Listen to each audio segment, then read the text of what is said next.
যে সাংবিধানিক প্রতিষ্ঠান হিসাবে আমরা অনেকগুলো কথা নির্বাচন কমিশন থেকে শুনতে পাই, যেগুলো আমাদের প্রধান উপদেষ্টার থেকে আমরা এখনো শুনি নাই। রোড ম্যাপের কথা আমরা শুনি নাই, কিন্তু নির্বাচন কমিশন থেকে এসেছে। এই জন্য আমরা বলবো, কোনো জায়গায় কথা বলার জন্য নির্বাচন কমিশন নিজেদের জায়গা থেকে সতর্ক থাকবেন।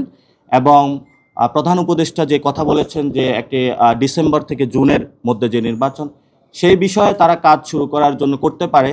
কিন্তু রোড ম্যাপ বা সরকার থেকে কোনো দিক নির্দেশনা আসার আগেই যখন তারা নিজেদের থেকে কোনো কথা বলে থাকেন, সেটা নিয়ে আমরা একটু সন্দেহ পোষণ করি। এবং আমরা বরাবরই বলেছিলাম যে 2022-এর যে নিয়ম নীতি রয়েছে, এটা তো সেখানে বিএনপিও বিরোধিতা করেছিল এবং সবগুলো দলে বিরোধিতা করেছিল। এটা ফেসিস্ট সরকার সেই নিয়মগুলো বানিয়েছিল। সেই নিয়মের অধীনে যাতে এই ইলেকশনটা না হয়ে একটা সংস্কার প্রক্রিয়ার মধ্য দিয়ে একটা নতুন বাংলাদেশে নির্বাচন হয়, সে বিষয়ে আমরা তাদেরকে কথা বলেছি। এবং গত 17 তারিখে যে আমরা চিঠিটা দিয়েছিলাম, আমরা বারবার সেটাতে ফোকাস করেছিলাম যাতে সংস্কারের বিষয়গুলোকে ফোকাস করা হয়ে থাকে এবং সংস্কারের মধ্য দিয়ে একটি নতুন নির্বাচন আসে। সেই বিষয়ে আমরা তাদেরকে যাতে নির্বাচন কমিশন সেদিকে ধাবিত হয়, সে বিষয়ে তাদেরকে কাজ যাতে নেয় বাংলাদেশের জনদাবির মুখে, সে বিষয়ে তাদেরকে আমরা দাবি জানিয়েছি। আমরা যেটা বলেছিলাম যে 2022 সালের যে সার্চ কমিটির যে প্রক্রিয়া, আমরা তো ওই প্রক্রিয়ার বিরোধিতা করি এবং আমরা বলেছিলাম যাতে সংস্কারের মধ্য দিয়ে একটি সুন্দর প্রক্রিয়ার মধ্যে দিয়ে আসে। সেখানে যদি ঐক্যমত কমিশন সম্মত হয় এবং তারা যদি এই বিষয়ে ব্যবস্থা নেয়, তার পরবর্তীতে হয় এটা সরকারের একটি সিদ্ধান্ত। কিন্তু আমরা যারা কমিশনার রয়েছেন সে বিষয়ে না, আমরা সাংবিধানিক প্রতিষ্ঠান আকারে দেখি।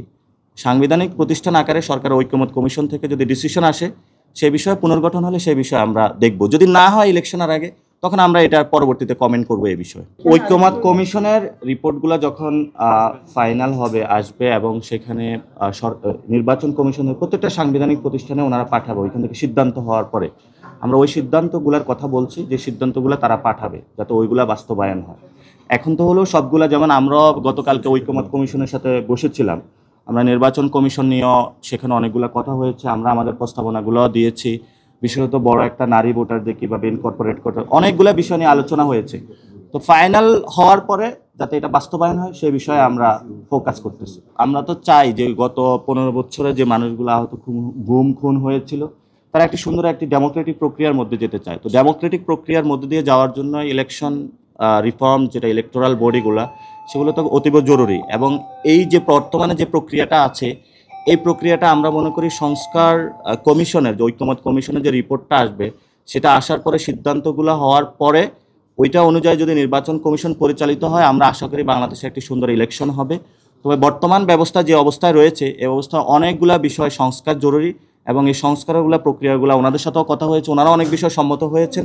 যেগুলো বিধি আকারে আছে ওনারা করে ফেলতে পারবেন, যেগুলো হলো আইন আকারে আসবে সেটা তো ঐক্যমত কমিশনের মধ্য দিয়ে আসতে হবে। তো আসলে ইনশাল্লাহ এটা নির্বাচন কমিশনের যে প্রতিদিন নিত্যকার কাজগুলো তারা করতে পারে, কিন্তু আমরা আভ্যন্তরীণ কাজগুলো তারা করতে পারে, কিন্তু যখন ইলেকশনের ফুল প্রিপারেশন পেজে তারা যাবে, সে বিষয়ে ঐক্যমত কমিশন থেকে যে রিপোর্টটা আসবে ফাইনাল হয়ে, তখন তার মধ্য দিয়ে যাওয়া উচিত বলে আমরা মনে করি এবং সেটা নিয়ে আমরা দাবি জানিয়েছিলাম। এবং জনগণও এই বিষয়ে হলো অ্যাওয়্যার আছে যে যাতে নতুনভাবে বাংলাদেশে একটি সুন্দর যাত্রা আমরা শুরু করতে পারি। এবং সিএসি এই বিষয়ে একমত হয়েছেন। যদি ঐক্যমত কমিশনের ওই বিষয়গুলোর সাথে ওনারা থাকে, ঐক্যমত পোষণ করে, যদি ওনারা না পোষণ করে, তাহলে তো ওই ধরনের রাস্তা আমরা পোষণ করতে পারবো না।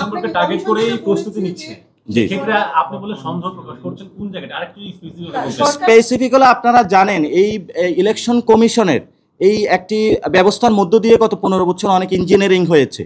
ফলত আমরা নতুন বাংলাদেশে এই ধরনের কোনো ইঞ্জিনিয়ারিং আর দেখতে চাই না। এবং আমরা বরাবরই স্পেসিফিক বক্তব্যে এখানে প্রকাশ করেছি যে রাজনৈতিক দলগুলো যেভাবে হলো গত 15 বছরে বিভিন্ন প্রার্থীকে দিয়ে থাকে সশরীরে না আসা, তারপরে হলো ভোটারদেরকে তাদের ভোট দেওয়ার ইনফ্লুয়েন্স করে থাকে এবং বিভিন্ন জায়গায় গ্যাজেট কোনো প্রকাশের পূর্বে নির্বাচন কমিশন থেকে আমরা কোনো সার্টিফিকেশন পাই না। এই ব্যবস্থাগুলোর যদি পরিবর্তন না হয়, তাহলে তো আসলে ইলেকশন করে কোনো লাভ হবে না।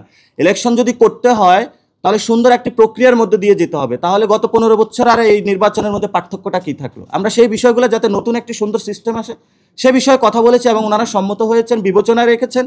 ওনারা এগুলো নিয়ে কাজ শুরু করবেন এবং ওনারা অলরেডি কাজ কিছু শুরুও করেছেন। 2022-এর যে আইনটা রয়েছে, আমি একটু শেষ করি। 2022-এর যে আইনটা রয়েছে, এটা তো আমরা পূর্বে জানিয়েছিলাম এই আইনটা হলো অবৈধ এবং অন্যান্য দলও জানিয়েছিল আইনটা হলো অবৈধ এবং সে আইনের অধীনেই হয়েছে বর্তমানে। তা আমরা তো ওই আইনের বিরোধিতা করি, কিন্তু এখন যারা আছেন আমরা মনে করি তাদেরকে একটা সংস্কার প্রক্রিয়ার মধ্যে নিতে হবে। সংস্কার ঐক্যমত কমিশনের রিপোর্ট আসার পরে যদি ওনারা থাকতে পারে থাকবে, আর না থাকতে পারলে থাকবে না। এটা ঐক্যমত কমিশনের রিপোর্টের উপর ডিপেন্ড করবে। তো আমরা ঐক্যমত কমিশনের রিপোর্টের উপরে আমাদের ব্যক্তি বা কারো প্রতি কোনো অবজেকশন কোনো কিছু নাই। সাংবিধানিক প্রতিষ্ঠানটা আমরা চাই ঐক্যমত কমিশনের রিপোর্ট অনুযায়ী হোক। আমরা মনে করি নির্বাচন কমিশনের যে সংস্কারের এগুলো করা সম্ভব টাইম ফ্রেমের মধ্যেই, 1 নাম্বার। 2 নাম্বার বিষয়টা হলো যে আমরা যে সময় চেয়েছি, কারণ আমরা চাচ্ছি সুন্দরভাবে সবগুলো গুছিয়ে দেওয়ার জন্য। আর আমরা খুবই নবীনতম দল, এটা রমজান গিয়েছে, ঈদ গিয়েছে এবং আমরা সবগুলো গুছাচ্ছি এবং আমরা একটু সার্টিফাই করতে চাই যাতে হলো ফেসিবাদী কোনো কেউ আমাদের এখানে অংশগ্রহণ করতে না পারে। অনেকেই চিন্তা করছে যে নতুন দল, তাদের মধ্যে যদি আমাদের পিঠটা বাঁচাতে পারি, তা আমরা সেই সুযোগ সন্ধানী যারা রয়েছে যাতে তারা অংশগ্রহণ করতে না পারে আমাদের দল গঠন প্রক্রিয়ায়।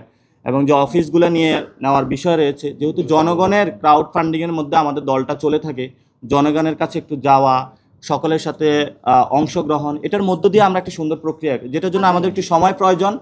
খুবই নবীনতম দল, এই জন্য আমরা এসেছি এবং ওনাদের সাথে কথা বলেছি।